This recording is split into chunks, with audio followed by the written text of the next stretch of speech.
نبوت کے دعوے دار نبی صلی اللہ علیہ وسلم کے بارے میں ان کا کیا حکم ہے جو نبوت کا دعویٰ کرتے ہیں؟ کیا وہ واجب القتل ہیں؟ اور اگر ہے تو اس ریاست میں یہ قانون کیا نافذ کیا جا سکتا ہے کہ جو شخص نبوت کا دعویٰ کرے اس کو قتل کیا جائے؟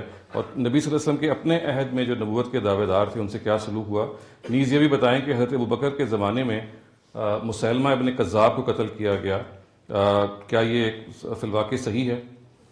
مسیلمۃ الکذاب ابن کذاب نہیں ہے۔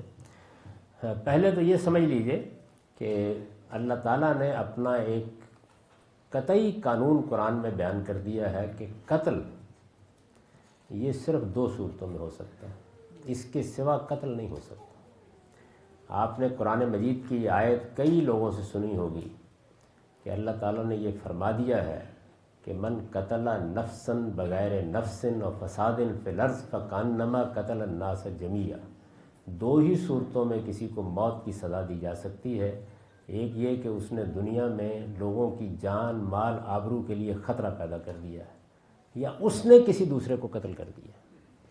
اس کے سوا کسی آدمی کو قتل نہیں کیا جا سکتا، کوئی سزا نہیں دی جا سکتی۔ پہلے تو یہ اصول سمجھ لیجیے، یعنی کسی اور جرم میں بھی سوائے ان 2 جرائم کے اللہ تعالیٰ یہ کہتے ہیں کہ کسی کی جان کے خلاف آپ کوئی اقدام نہیں کر سکتے، کوئی کتنا ہی بڑا مجرم کیوں نہ ہو کچھ نہیں کر سکتے۔ یہ 2 جرائم ہیں جن پر آپ کو قتل کی سزا دینے کا حق دیا گیا ہے۔ یہاں بھی لازم نہیں ہے لیکن آپ موت کی سزا دے سکتے ہیں۔ یہ جو عام بحث ہو رہی ہے اس وقت مغرب میں بھی کہ موت کی سزا، تو موت کی سزا صرف ان 2 جرائم میں اللہ تعالیٰ نے بتایا دی جا سکتی ہے، یہ لازم نہیں کیا اس بات کو، دی جا سکتی۔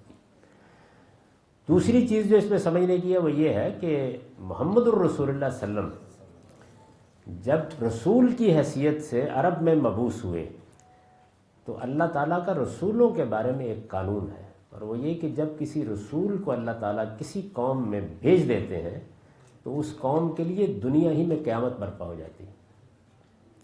آپ قرآن مجید کو کہیں سے کھول کر پڑھیے، وہ آپ کو اس قیامت کی تاریخ بتا رہا ہے۔ وہ یہ کہہ رہا ہے نوح کی قوم کے لیے یہ قیامت کیسے برپا ہوئی، قوم سمود کے لیے کیسے برپا ہوئی، قوم عاد کے لیے کیسے برپا ہوئی۔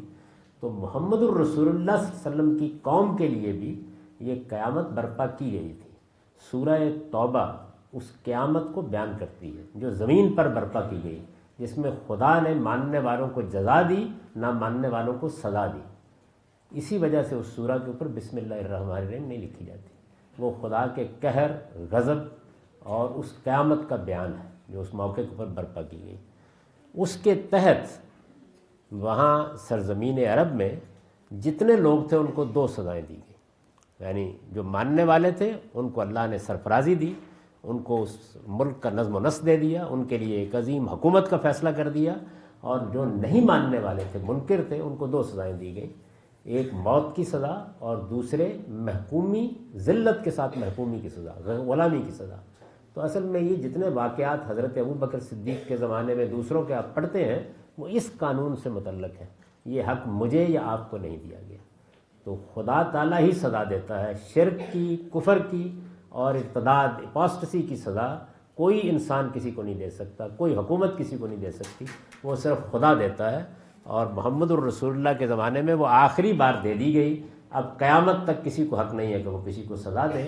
کوئی اگر نبوت کا دعویٰ کرے گا ہم اس کی غلطی واضح کریں گے، ریزننگ کریں گے، بتائیں گے لوگوں کو کہ یہ ممکن نہیں ہے، اس لیے کہ اللہ کی کتاب قرآن مجید میں یہ اعلان کر دیا گیا ہے کہ نبوت ہر لحاظ سے ختم کر دی گئی ہے، اور اگر آپ پوچھیں گے تو میں بتاؤں گا کیوں ختم کر دی گئی ہے۔ اس کو ختم ہی ہونا چاہیے تھا، اور اللہ کے پیغمبر نے اسی قرآن مجید کے اعلان کی روشنی میں لوگوں کو یہ بتایا ہے کہ لم یبقى من النبوت الا المبشرات۔ لوگوں صرف نبوت کا دعویٰ ختم نہیں ہوا، نبوت اپنی حقیقت کے لحاظ سے ختم ہو گئی ہے، اب صرف ایک چیز باقی رہ گئی ہے۔ آپ نے فرمایا مبشرات۔ صحابہ نے پوچھا وہ مل مبشرات، یہ مبشرات کیا ہیں یا رسول اللہ جو باقی رہ گئے ہیں؟ آپ کا جواب دیا روئے الرجل الصالح، کسی نیک آدمی کو کوئی سچا خواب آیا، بس اس کے سوا ہر دروازہ بند ہو گیا۔ تو یہ ہم بتائیں گے، لوگوں کو ایجوکیٹ کریں گے۔ نہ آپ کو کسی کو مارنے کا حق ہے، نہ کسی پہ تان و تشنیع کرنے کا حق ہے، نہ کسی کو گالیاں دینے کا حق ہے۔ ہم ایک مہذب اور شائستہ قوم ہے، ہم غلطی واضح کریں گے اور دلیل کے ساتھ واضح کریں گے۔